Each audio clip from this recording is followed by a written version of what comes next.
Welcome to another episode of United for a Healthy Stoughton.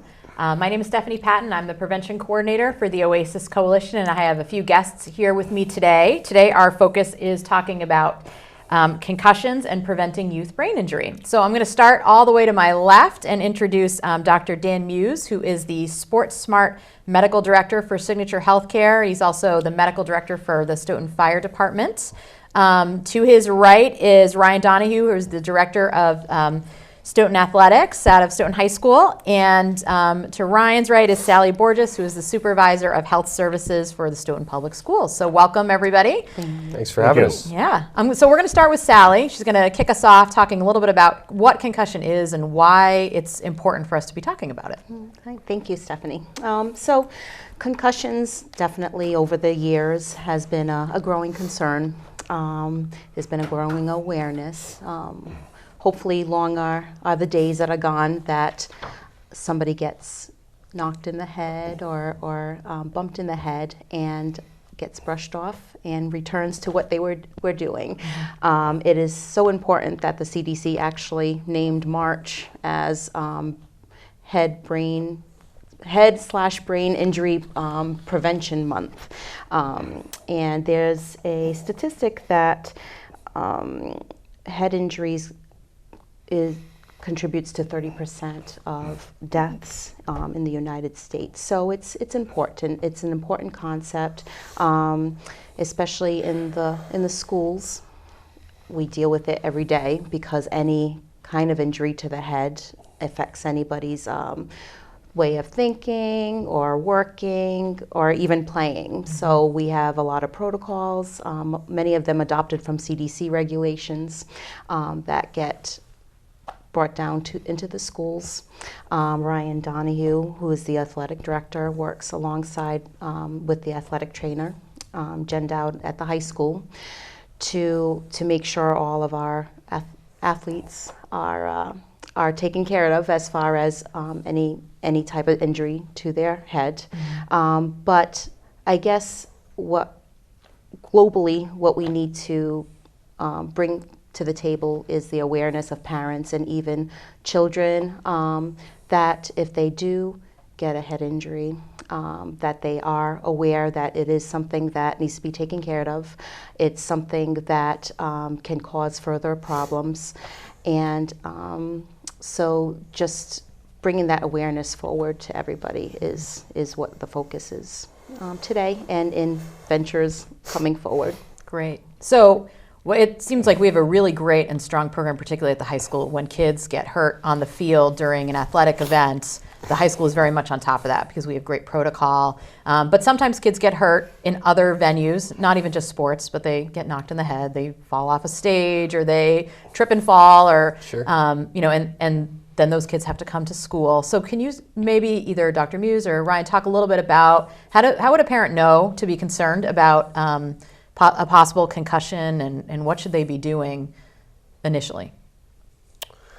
Yeah, I mean, you're absolutely right. There's as many injuries that we've had at sporting events. There have also been, random injuries as well. I remember there was somebody keeping score for a volleyball match at the high school, and they weren't even playing in the game, but the ball just kind of came off a little hot and ended up hitting the person at the score table. They ended up getting a concussion. Oh, wow. So yeah, you can't predict it in sports.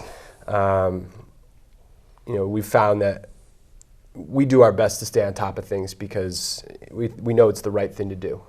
Our athletic trainer Jen Dowd's been very instrumental in that. Pat Small was really helpful in that as well. But I think we've really worked well with Signature Healthcare to be one of the first schools that have taken it as seriously as we do, because we've seen it firsthand. We've seen kids start not really behaving as they typically would, especially when you know a kid. And just like when you were asking how can parents, you know how your son or daughter acts.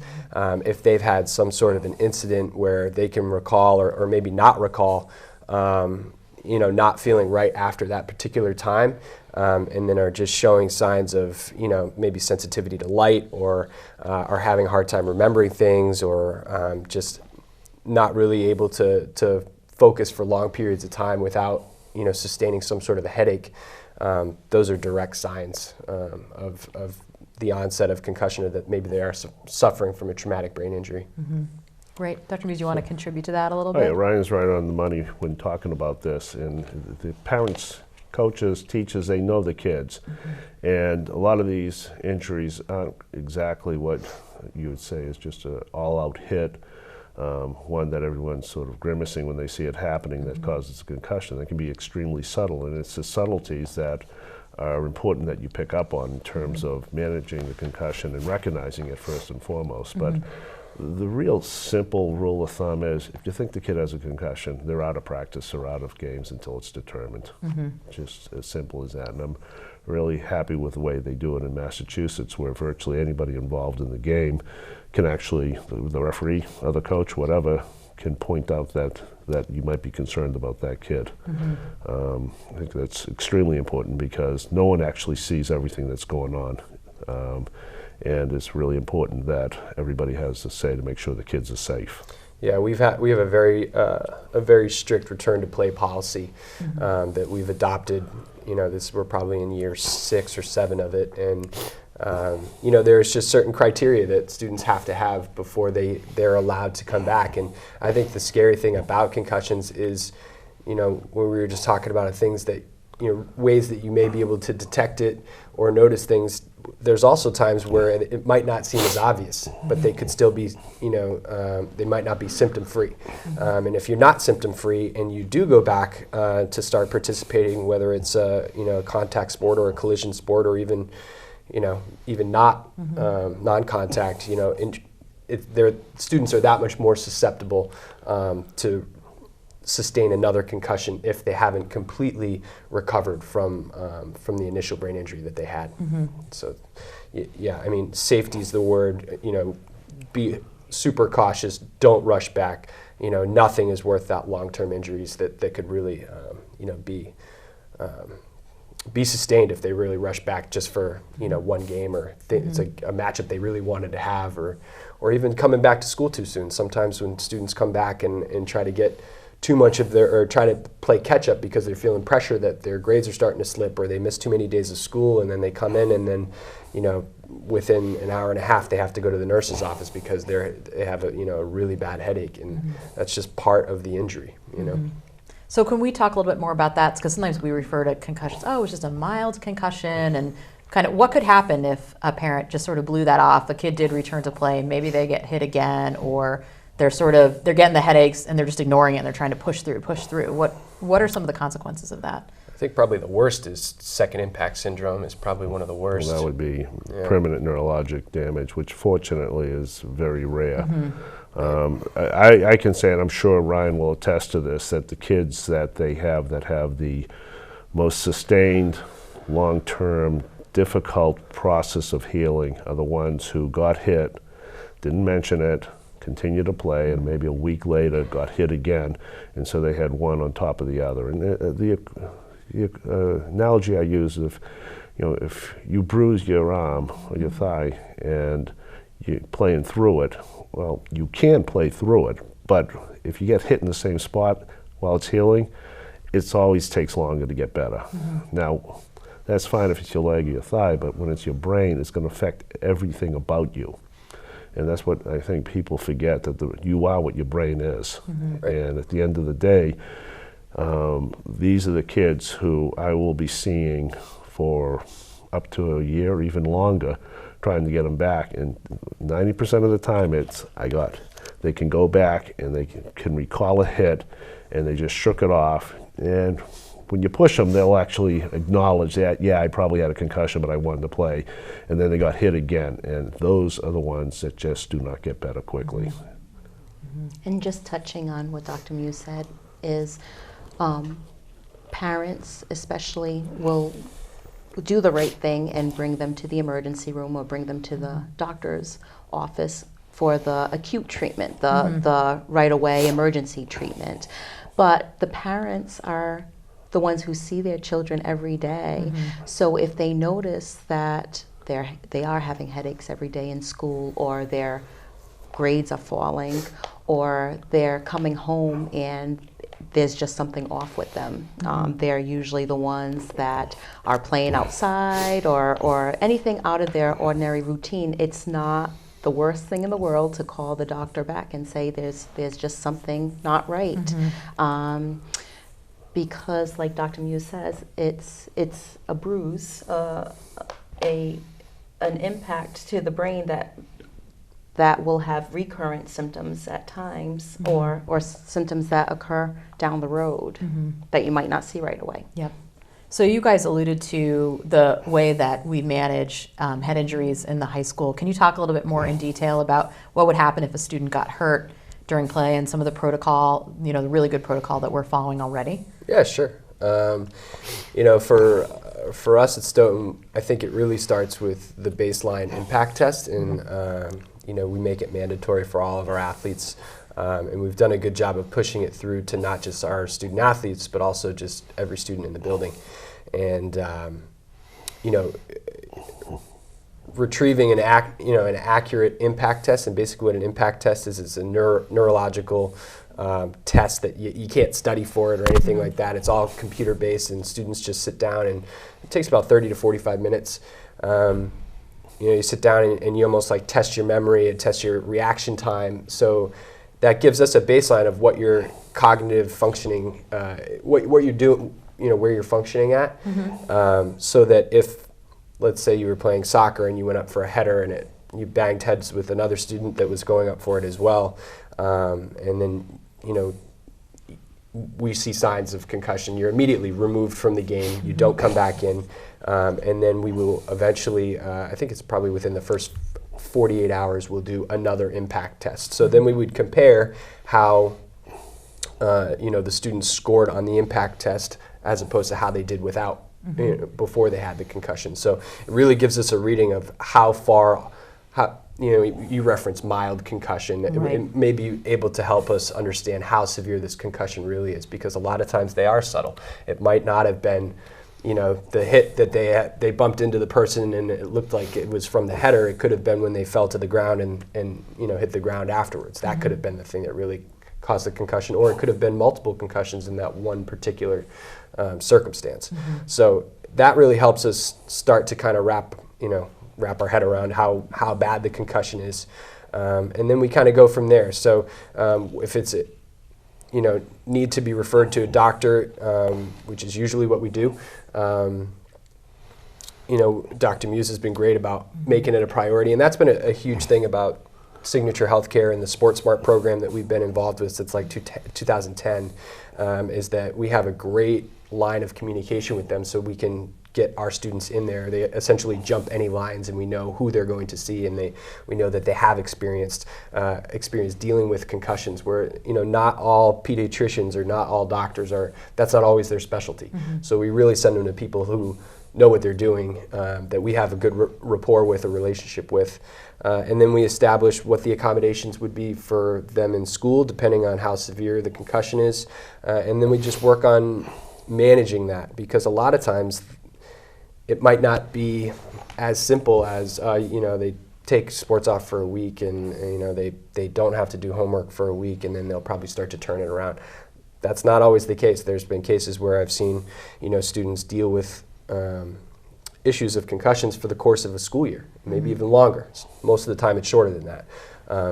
So it's just constantly checking in on a personal level with the family, with the kids, and trying to do right by the family and the student athlete to make sure that they do not come back before they're ready. And then when we do feel like they're symptom free, then we would do a return to play protocol. So that's our athletic trainer. She supervises that, and essentially the student would go through a series of activities to kind of see if they are ready to come back and see if any symptoms do arise, because a lot of times that's almost a really good test to see if they are ready to come back. And if the symptoms do come up, then they start all over in the return to play protocol.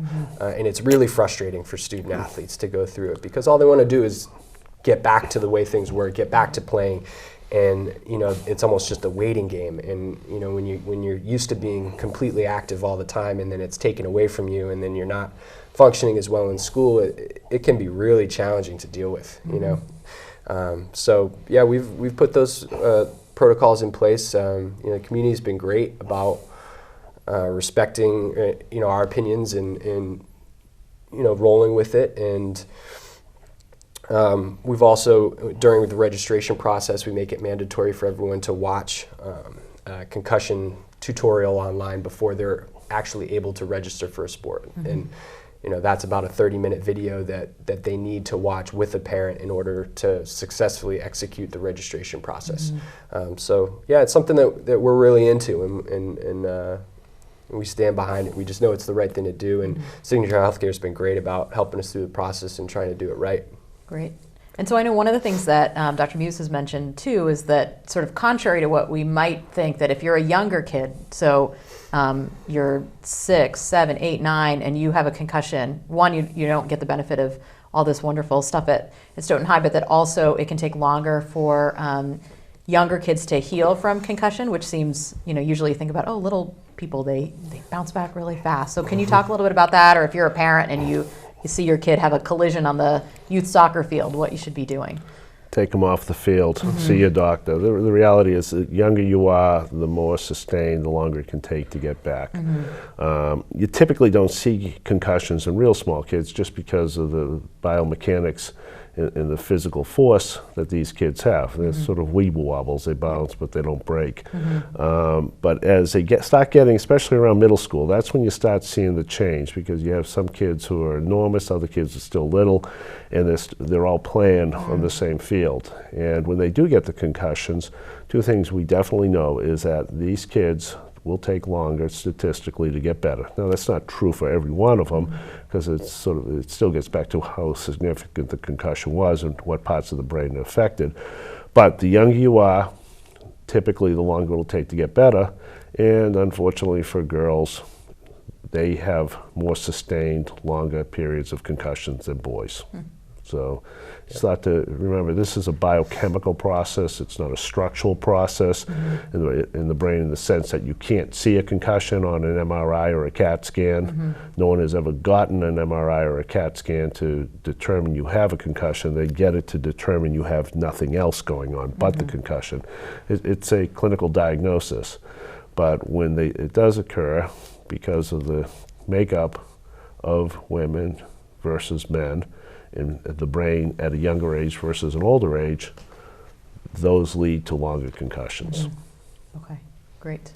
And so I know the other piece of work, particularly that Dr. Muse has been doing around athletes and thinking about athletes and injury, is also in talking to parents about, when athletes get hurt on the field, it might not be a head injury. It could be they break something and they're in a position where they might be prescribed painkillers. And so I know it's something else. When we think about protecting the brain, we also think about protecting the brain not just from traumatic head injury, but from addiction and other sort of chemical harm that can come from abuse of or misuse of narcotics. You want to talk a little bit about that and how you tie some of that work together? In reality, in terms of the concussions per se, I have never prescribed a narcotic for a concussion, and I know will I ever do it.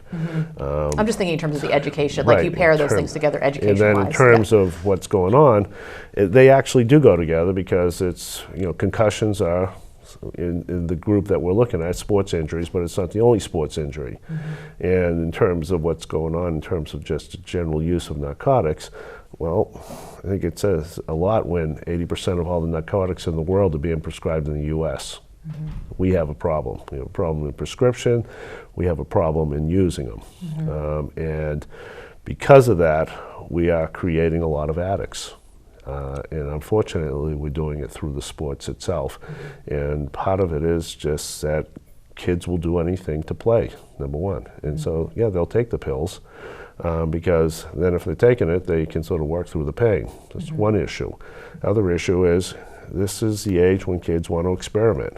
And whether it's alcohol, marijuana, they want to get high, see what it feels like. Well, that's what narcotics do. By the way, narcotics have no better pain relief than Tylenol and Motrin. But they give you that buzz, the euphoria, the high. And if you take an athlete who just lost everything because he can't play football or hockey anymore, and he's really just down in the dumps, and you give him a pill that not only will help the pain from the surgery, but also just let him forget all about it, they're going to use them all up. And if you're going to give them 60 of them, I assure you, by the time they get done with that prescription, they're going to have gone from sort of the euphoric addiction of it, or the craving that they want for the pills, to start feeling the physical addiction, the cramping, the malaise, the nausea. And so a lot of them, what they'll do is say, it still hurts. Mom, can we go back to the doctor? It's killing me, and get another prescription, then maybe another prescription. And herein lies where we have failed our population the most. After prescribing 2 or 3 rounds of narcotics, we turn around and say, we're not giving you any more.